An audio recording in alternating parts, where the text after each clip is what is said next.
esika oyo mokola lelo tozwa lisusu ngolu ya kokutana ya koyoka maloba na nzambe nzambe apambola mosali na ye dr milton oyo apermettre biso kokutana na esika oyo koteya maloba na nzambe nzambe apambola eglise mobimba amen. Ok, alingi ofungola Biblia yo na mokanda ya Mark. Fungoli Biblia na yo Évangile selon Marc, chapitre 5.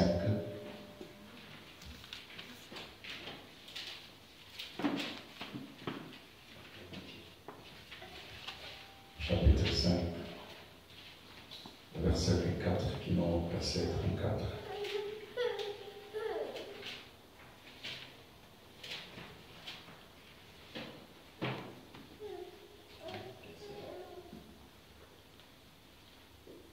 Oui. Amen. Ok, l'équation que sur la lecture.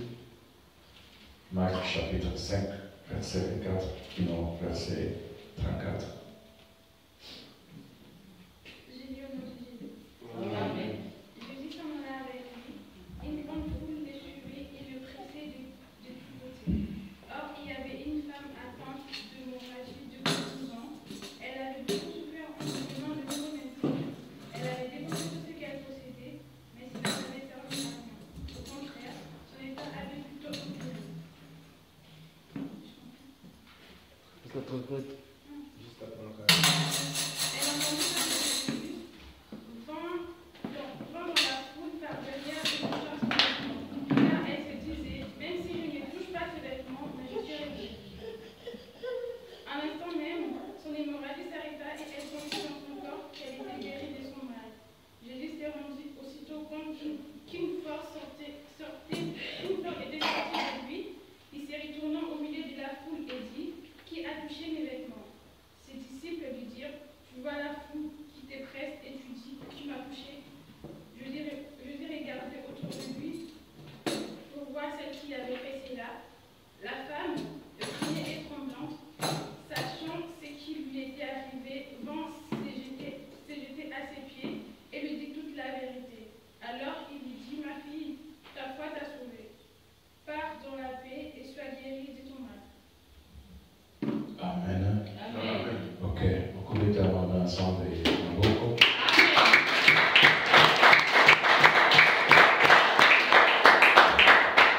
Ok, Zambe azwa kumu.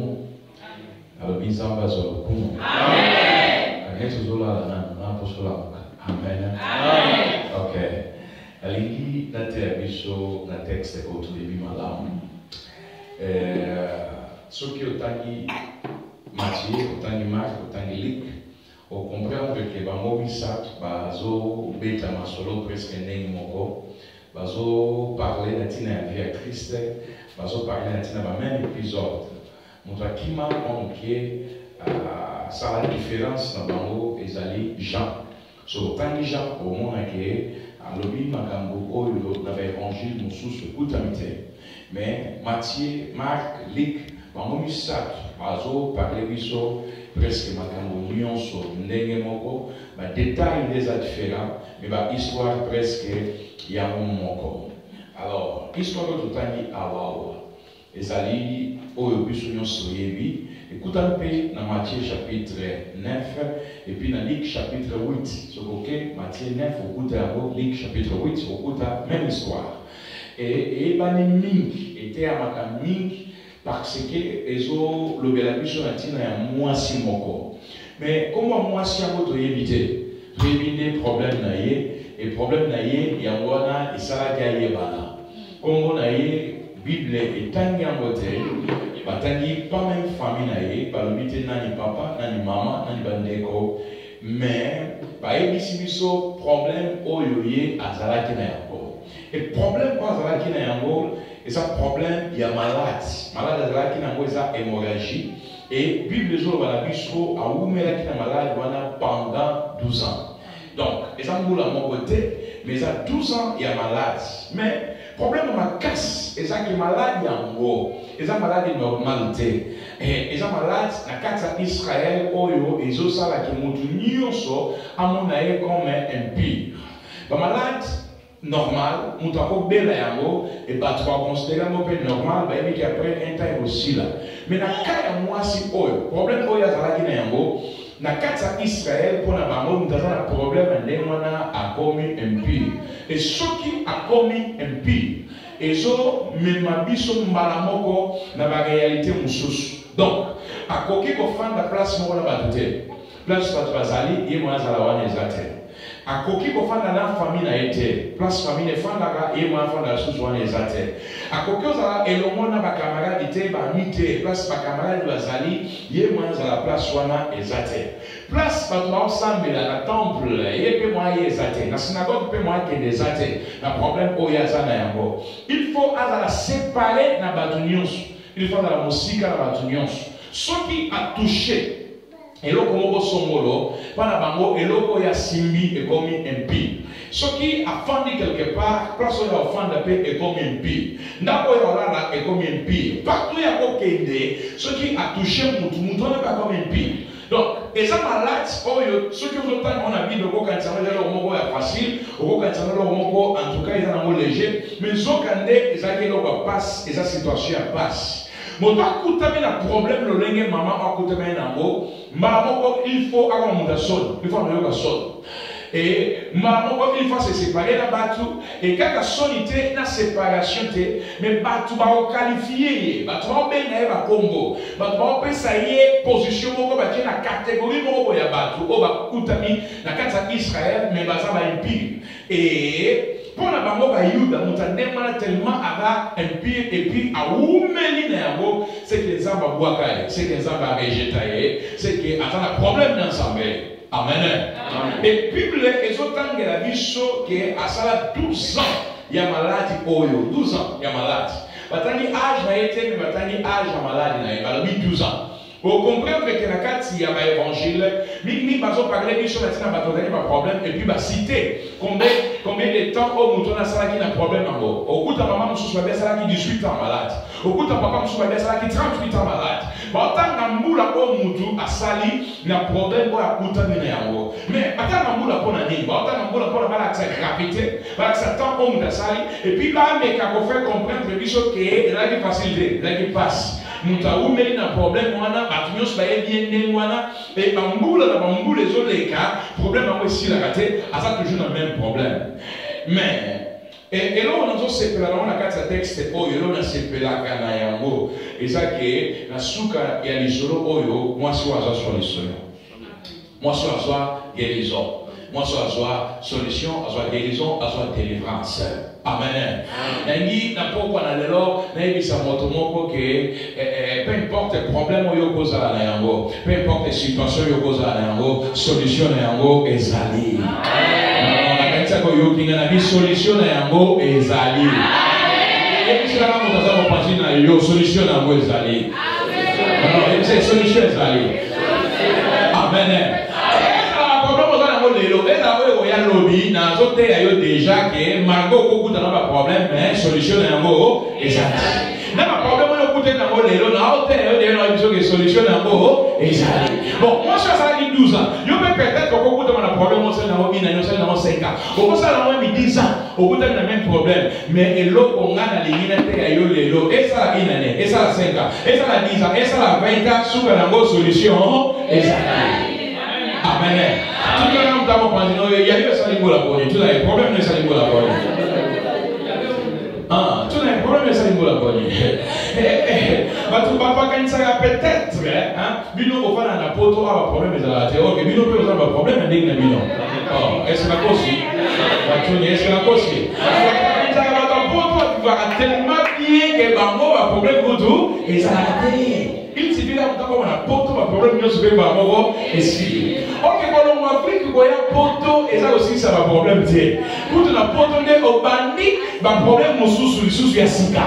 O ba Afrique be baza na côté. Donc mutana na Afrique on a comprendre que yo posa awa on a problème na yo na makamna yo. Ya on a ba problème na ye kuna on a ba makamna ye zo na yo pe on a ba problème na yo. Et ça a fait problème, ça les 1 année, ça les 5 ans, ça les 10 ans. Et ça fait la battre, ça pas problème, mais ça les plus de 10 ans. Au moins, là, vous avez autant pour la web, mais ça va aller à autant pour la problème d'ailleurs. Au moins, vous avez là, ta mère, là, tu n'as pas problème d'ailleurs. Au moins, vous avez séqué, mais ça va aller à séqué là-bas, pas problème d'ailleurs. Mais moi, ils sont montagnons, ça, et ça t'est. Moi, ils sont montagnons, et ça t'est. Amen. Mais il qu'on a aussi pris dans les solos, ils ont que la souka na yango, moi c'est koyo, azwa solution. Azwa solution parce que akuta la gina yeso. La bande li souka azwa solution parce que akuta la gina yeso.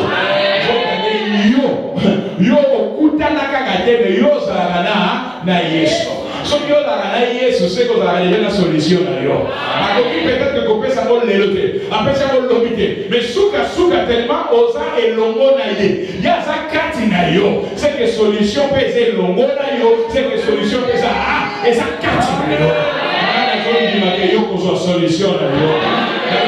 Na zone di make yo ko so solution na yo. Na zone di make ate o ne souka o ko so solution. Ninguém será o da partir de essa solução ali. Ninguém precisa de solução é goiacaca. Ele precisa de macaca. Amém. Ela não é malam. Não é que na terra eu lelo na terra mo wote na na terra eu lelo ezali lo lenge ni moto akoki kozwa miracle na ye.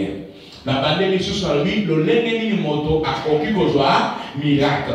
Quand nous avons un miracle, nous avons une délivrance en nous. Nous avons une délivrance, nous avons une guérison en nous. Nous avons une solution en nous. Nous avons une élévation, nous avons une bénédiction. Nous avons une faveur, nous sommes tous à côté de soi, côté pas dans l'ensemble. Amen. Donc nous avons un miracle, nous avons une intervention ensemble. Donc nous avons un miracle, nous avons une réponse ensemble. Donc nous avons un miracle, nous avons une ensemble pour tendre qu'on a eu un bon moyen de moto. Donc nous avons un miracle. Nalo banatina ya nzambe komi monisa. Nalo ba miracle nalo banatina visitation nzambe. Donc na ngina te yo lelo lo lenge ni nzambe akoki komi monisa la bomo na yo. Lo lenge ni yo okoko sala ke nzambe ni monisa. Na te yo lelo na tina ya lenge ni yo okoko sala pona nzambe a intervenir. Zamba sembola loboko na ye na bomo na yo. Balanda Yesu batebele mokolo wana me bamo nyonso te bazoka guérison. C'est que dans la secret mogoboye oyo ezo sala ki misusu bazwa te balaki bele mugolana moi ça lié mode même si bazwite il y a quelque chose biso nyonso te to la ndenge moko neto ye ala na poko na lelo mutu nyonso ta ye ndenge moko na ninota mudala mo pension ye se to kokana te to keseni ye se to keseni non ye se to sa ndenge moko te ye se to so pe logo ndenge moko te to so pe logo moko te. Amen.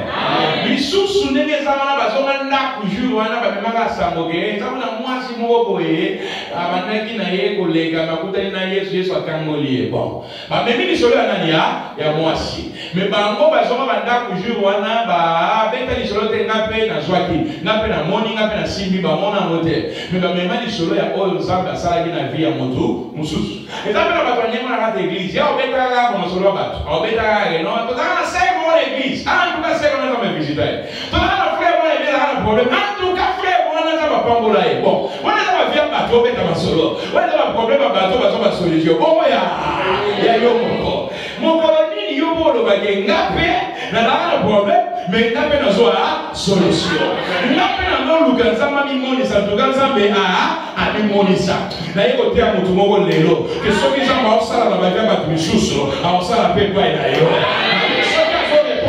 Misusu, a répondre de pepa na yo. Intervenir de pepa misusu, a intervenir pepa na yo.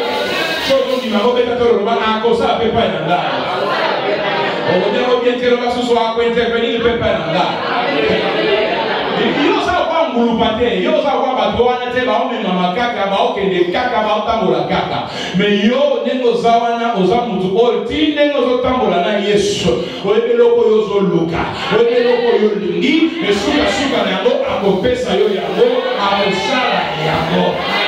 Bible na et lobby que Yesu a dit quelque part ça maman a miracle mais tango a commis à katisi ngambo papa mo ba ya bengi ya chez moi na ngana na kuna tiki malade et ozoyo ko ke no mixa moi na ngai mais tango Jésus a obété à Yesu lisolo batwaye pa na ye ba bichene na tika Yesu ba to fane parce que moi na bo tika na una déjà akufi donc solution ça succès mais bible lobby que malgré sangwane ya Yesu a continuer à tangola a okende na Jésus pas que tina na ko ba biki sa mwana oyo akufaki amen lana vraiment malamu mais na mwata wana oba moba tambola na mwata wana oyo so olongwa place auti place bakutami pona akende tina ndako ya Jairus akangola mwana na ye oyo akufaki mwasi moboye azawana azoitidie lana malamu na vie eza ba tu la opportunité mais même opportunité on yeba yeba ka opportunité ngo ya bwana c'est la même opportunité. Mon opportunité, moi, c'est présenter, mais mon toit qui dit bah, ah, il y a des opportunités à vie, il y a moya. Ah, et là, on va prier ensemble, ensemble, ça, ensemble, ensemble, personne. Mais au moins, ensemble, assumer les pas moya, il y a un moment, les calibosso na yo. Opportunité, on le gaga, il y a un moment, mais écoutez, on a distraction, écoutez, on veut qu'on cara, ou éviter que les pas moya na il y a un moment. Na vie, à part bateau, c'est la caba opportunité. Et ça, na bateau va provoquer comme opportunité. La bande Jesus. La vie à part bateau va c'est la comme opportunité. Et ça la bateau va provoquer comme opportunité. Amen. Nous la limite yo ça la parmi ba ba c'est la cas. Mais dans la posa yo ça la parmi ba oyo va provoquer. Moi je suis encore dit que Yesu aleka parce que Yesu ngo aokenda kwa batu misusu. Mutabeni papa ya mutu mususu. Aza pona yete na minute wana. Mais moi je na comprendre que tipo so akangola ikuna. So que so kangola c'est ngapi na bosa yini na ko kangola ba. So que tu comprends que ça va pas la ba. So comprends que frère wana pangola maga. Frère wana samba visiter, c'est wana samba visiter. C'est que a kokipe ko visiter yo. Na lo ya kokipe ko visiter yo. A kokipe ko sale pa na yo.